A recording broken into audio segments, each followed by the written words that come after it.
nasıl haberi oldu benim durumumdan? Kerem Bey aradığında onların yanındaydım.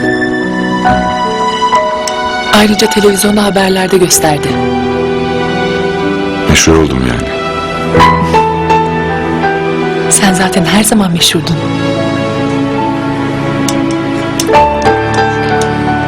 Kaan Burhan Beylerin yanında. Kızdın mı geldikleri için? Benim de haberim yoktu geleceklerinden. Hiç kızılır mı buna? Aksine sevindim. Demek ki bizim evlenmemizi destekliyorlar.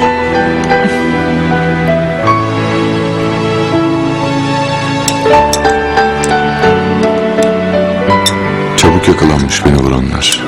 Kerem Bey'in sayesinde. Kerem, Ortalığı birbirine kattı.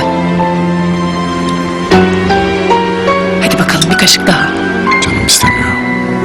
Peki.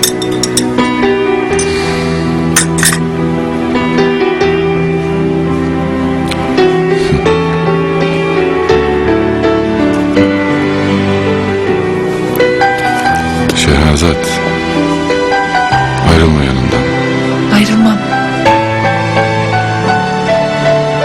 Artık biraz uyu. Uyumak istemiyorum. Sana bakmak istiyorum. Ama çok yorgunsun.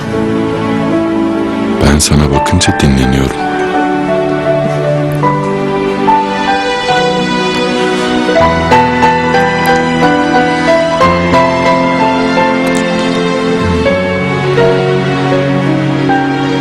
Şimdi uyuyabilirim.